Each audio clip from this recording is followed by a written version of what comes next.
The city was a giant creature that never truly slept. Even in the deepest, darkest part of the night, it hummed with a secret energy. Cars whispered on distant streets like faraway ghosts, and the lights from tall buildings twinkled like lonely stars that had fallen to earth. In a small, quiet apartment that sat above a bakery, one light was still on. This was where Mia lived. The air in her home still carried the sweet, warm smell of the day's baking, a cozy mix of sugar, butter, and bread. It was a smell that promised comfort and simple, happy things. But tonight, Mia felt no comfort at all. She was sitting on her sofa, curled up tightly as if she could make herself disappear. Her knees were pulled up to her chin, and in her hands, she held her phone. The bright screen was the only real light in the room, and it made her face look pale and worried. Mia was a baker. Her days started when most of the city was still dreaming. She would mix flour and eggs, knead soft dough, and watch as golden cookies rose in the warm oven. She loved the order of it all, the way a recipe, if you followed it carefully, would always give you something good and kind in return. She believed in simple truths. But the secret she had been carrying for a whole year was not simple. It was a complicated, heavy secret that felt like a weight on her heart. A year ago, she had met a man named Leo at a coffee shop. He was handsome and quiet, and when he smiled at her, it felt like the sun coming out. He told her he was in the import and export business, and she, with her kind and trusting heart, believed him. For many months, it was the most wonderful time of her life. Leo was different when he was with her. He was gentle. He listened to her talk about her bakery, about her worries, about her silly little dreams for the future. He made her feel like she was the most important person in the whole world. But slowly, little pieces of the truth started to show themselves. She saw the way other men on the street would look at him with a mix of fear and respect. She noticed he would get phone calls at strange hours, and his voice would become low and cold, a voice she did not recognize. One night, she saw a glimpse of a gun hidden under his jacket. That was the night she asked him, her voice trembling, what he really did. And he told her. He was the boss of a powerful family. Not a family like you and I have, but a family that did bad things, a family that people call the Mafia. The man she loved was a Mafia boss. Knowing this secret changed everything. The world, which had once seemed so bright and full of possibility, now felt shadowy and dangerous. Every time Leo bought her a beautiful gift, she would wonder how it was paid for. Every time he held her hand, she would think about what those same hands might have done. She loved the Leo who laughed with her in her kitchen, but she was terrified of the Leo who ruled a criminal empire. The two versions of him fought inside her head every single day. For weeks, this fear had been growing inside her, getting bigger and bigger, until it felt like it was going to swallow her whole. She knew she couldn't live like this, with one foot in her sunny bakery and the other in his dark world. She had to choose safety. She had to choose her own simple life. So, on this quiet night, with her heart pounding so hard she could feel it in her ears, she made the hardest decision of her life. Her fingers, usually so steady and sure when measuring vanilla extract, shook as they typed out a message on her phone's bright screen. The words were short and final. "We're done. Please don't contact me again." She stared at the message for a long time, watching the letters blur through her tears. Taking a deep, shaky breath, she pressed the send button. As the message whooshed away into the digital world, a strange feeling washed over her. It was a mix of terrible sadness and a small, flickering sense of relief. It was over. She had done it. She had ended things with Leo. For one whole minute, the room was silent except for the quiet hum of her refrigerator. She placed the phone on the coffee table, as if it were a dangerous object, and wrapped her arms around herself. Then, the silence was shattered. A loud, sharp buzz vibrated through the table. The phone screen lit up again, casting a harsh glow across the room. Mia's breath caught in her throat. Slowly, nervously, she reached out and picked up the phone. There, on the screen, was a single new message from Leo. It was not a long message. It did not beg or ask questions. It was just a few simple words, but when Mia read them, a cold chill ran down her entire spine, as if someone had dropped an ice cube down her back. The message read, "You don't decide that." And in that moment, with those 5 cold words staring back at her, Mia knew, with a certainty that filled her with dread, that it was not over. It was only just beginning. The morning sun did little to warm the chill that had settled deep in Mia's bones. She had not slept. The dark, silent hours of the night had been spent jumping at every creak of the old building, her eyes constantly darting to her silent, yet threatening, phone. The words "you don't decide" that played over and over in her mind, a cold, relentless echo. When the first gray light of dawn finally touched her window, she dragged herself downstairs to the sanctuary of her bakery. The familiar routine of measuring flour, cracking eggs, and kneading dough was usually a comfort, a meditation that cleared her mind. But today, her hands would not stop shaking. She added salt instead of sugar to a bowl of buttercream and had to throw the whole batch away. The simple recipes she knew by heart felt like impossible puzzles. The world inside her bakery, usually so bright and predictable, now felt fragile, as if the walls were made of glass that could shatter at any moment. The bell above the bakery door jingled, and Mia flinched, dropping a metal measuring spoon with a loud clatter onto the tile floor. It was only Mrs. Henderson, her first regular customer of the day, coming for her usual poppy seed muffin and black coffee. Mia forced a smile, her face feeling stiff and unnatural, and went through the motions of serving the kind old woman. She tried to focus on Mrs. Henderson's chatter about her cat, but the words seemed to fade into a dull buzz in her ears. Her entire body was tense, listening for a different sound, waiting for a different presence. Every time a tall shadow passed by the window, her heart stuttered. The morning dragged on, a slow, painful crawl of pretending everything was normal while her world felt like it was tilting off its axis. It was just past 10 o'clock when the bell on the door chimed again, with a heavier, more decisive sound. Mia was in the back, pulling a tray of croissants from the oven, their perfect, golden-brown smell filling the air. She turned, a polite customer service smile already forming on her lips, and then she saw him. Leo. He stood just inside the doorway, his presence immediately swallowing all the space in the small shop.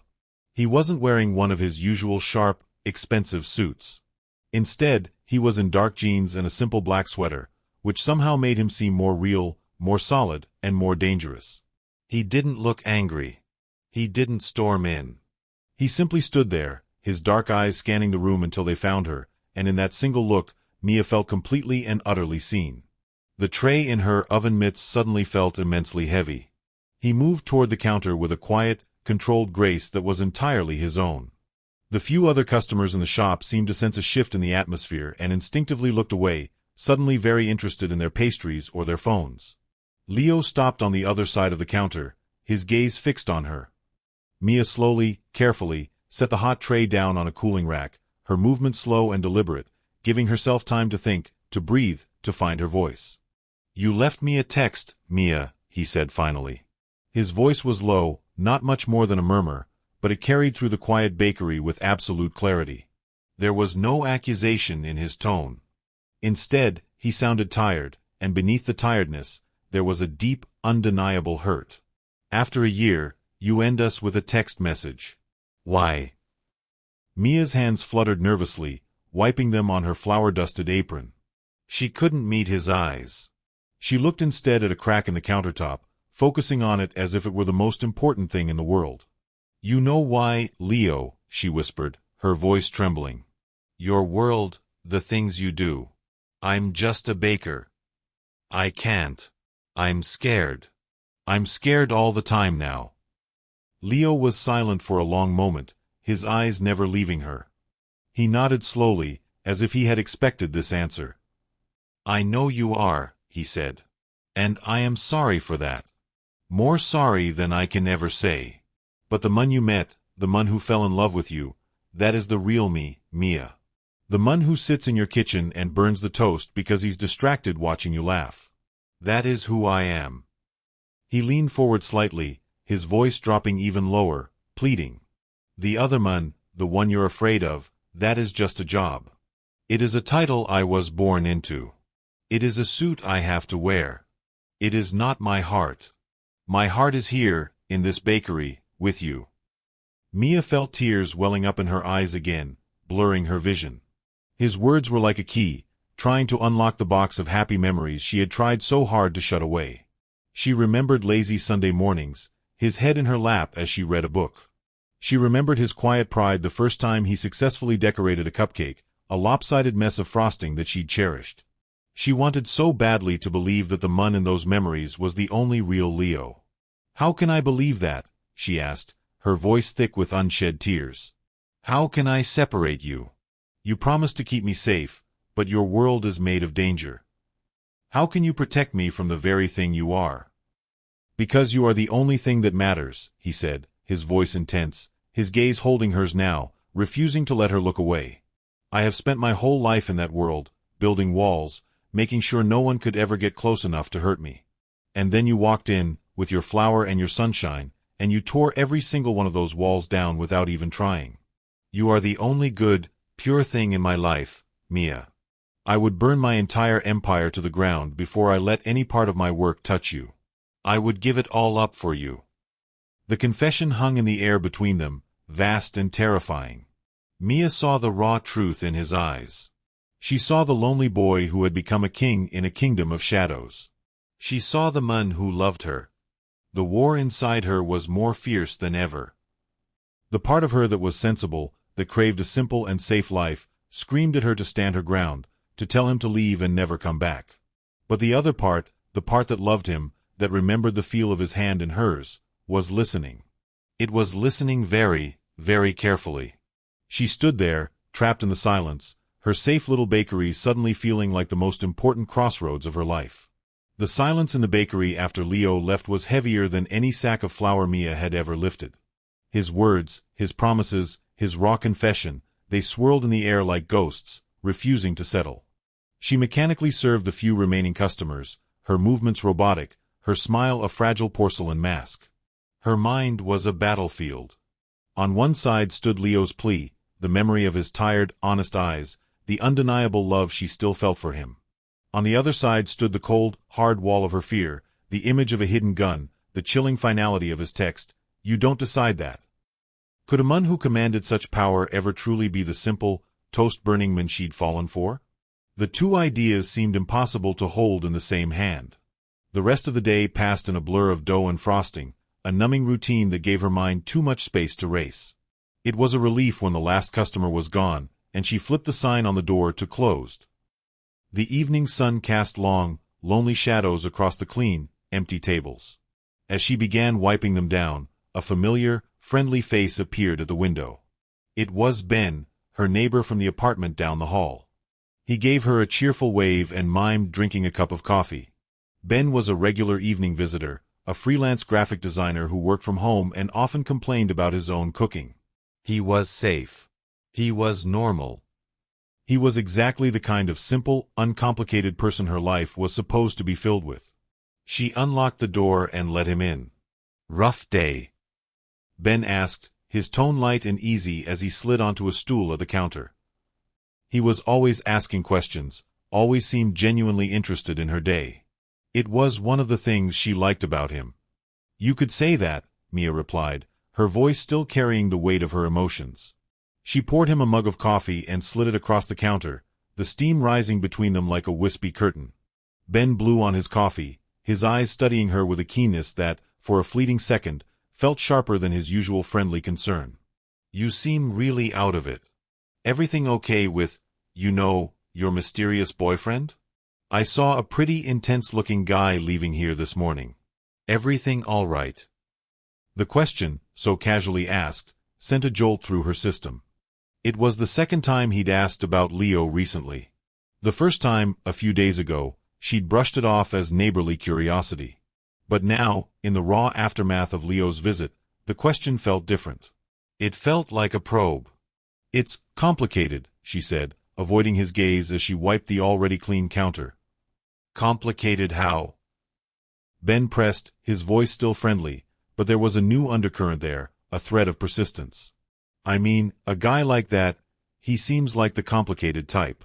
What does he even do for a living?" A cold trickle of unease began to seep into Mia's veins. Leo's world was a secret, a dangerous one. She had never told anyone, not even her closest friends, the truth about him. She had always been so careful. "He's in business," she said, the lie tasting stale on her tongue. "Import, export. It's boring, really." Ben just nodded, taking a slow sip of his coffee. Right. Import, export. He set the mug down with a soft click. He just has a certain look about him. A powerful look. The kind of guy who might have enemies. He said the last word so casually, but it landed in the quiet bakery with the force of a physical blow. Mia's blood ran cold. She forced herself to look at Ben, to really look at him. She saw his easy smile, his kind eyes, his comfortable sweater. He was just Ben. And yet, the questions were piling up, each one a tiny, precise tap on the wall of her secret life. She tried to tell herself she was being paranoid, that the stress of the day was making her see threats where there were none. But the feeling, that primal instinct of prey sensing a predator, would not be silenced. Later, as she was cleaning up, Ben's phone, which he had placed on the counter, buzzed with an incoming text. The screen lit up. Mia's eyes, drawn to the movement, flicked toward it. She wasn't trying to snoop, it was just a reflex. But what she saw on that screen, in the brief second before Ben quickly snatched the phone up, made her entire world freeze. The name of the sender was displayed clearly. It was a name Leo had spoken to her only once, in a hushed, serious warning, a name he had told her to never, ever repeat. It was the name of his most dangerous rival, the head of a family who wanted to see Leo destroyed. Time seemed to stop. The hum of the refrigerator faded into a distant roar. Ben was no longer just her friendly, lonely neighbor. He was a spy. He had been planted in her life, in the apartment down the hall, to get close to her, to learn about her, to use her as a weapon against Leo. Every friendly chat, every concerned question, every shared complaint about the landlord, it had all been a lie, a carefully constructed performance. The simple, safe world she had been so desperately trying to cling to had just been proven to be the most dangerous illusion of all. The real threat wasn't just Leo's world anymore. It was sitting right in front of her, smiling over a cup of coffee, and it had been there all along. The coffee in Mia's stomach turned to a solid, cold lump. She kept wiping the same spot on the counter, her hand moving in slow, circular motions long after the surface was clean. Ben was still talking, his voice a friendly, meaningless drone, but she could no longer hear the words. All she could hear was the frantic, pounding drum of her own heart. The name on his phone screen was burned into her mind, a single word that had unraveled her entire reality. She felt a profound and terrifying sense of violation. Her home, her bakery, her simple conversations, none of it had been safe. They had all been part of a game she never knew she was playing. Somehow, she managed to finish cleaning up. Somehow, she smiled and nodded as Ben finished his coffee and made a joke about the terrible casserole he was going to attempt for dinner.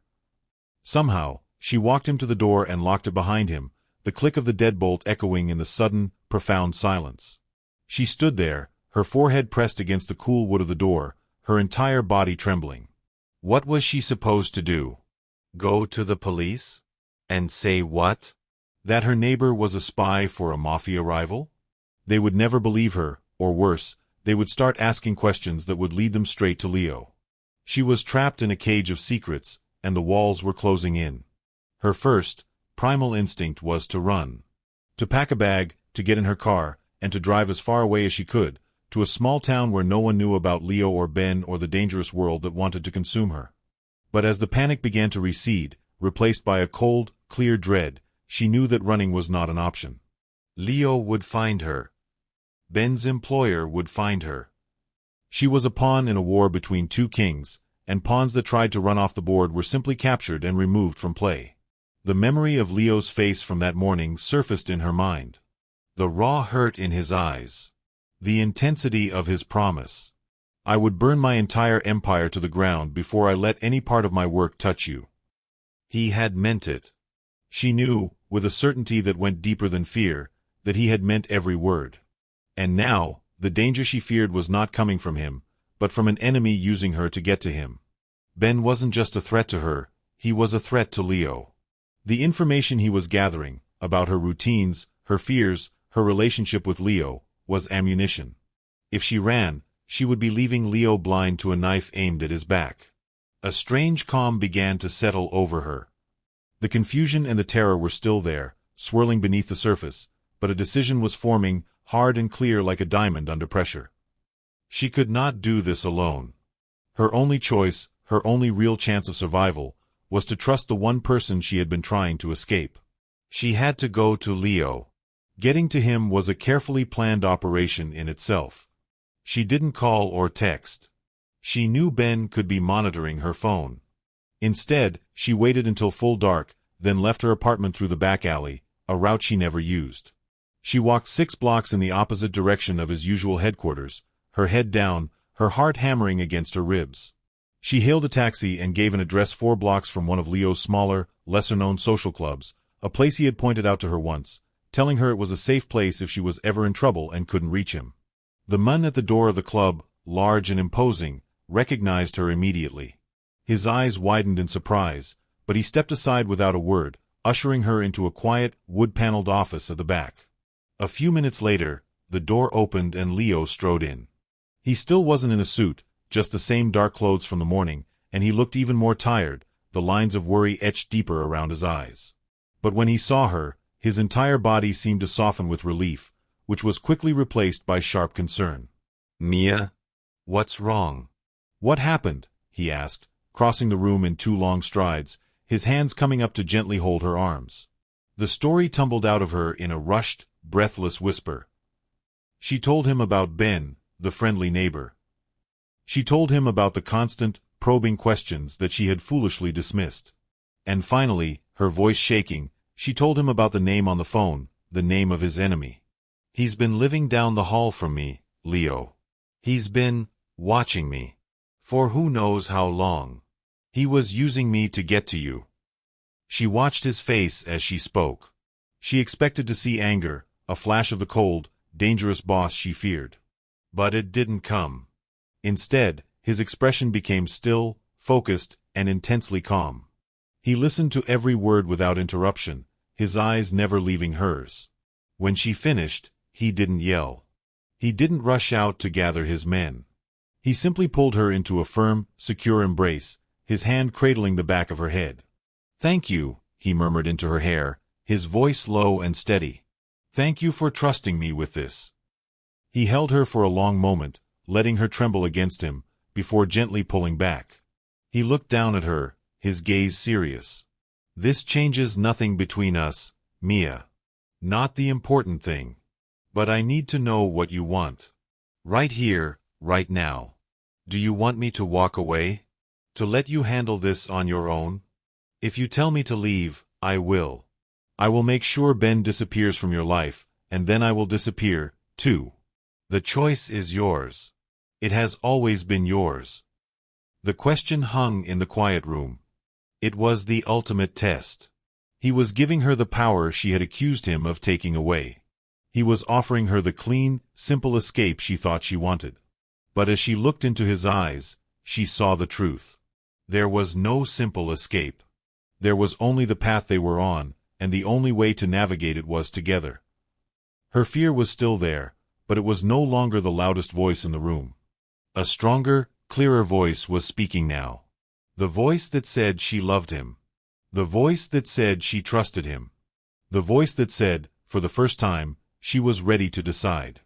The silence in the wood-paneled office was absolute, a stark contrast to the storm of fear and revelation that had just passed through.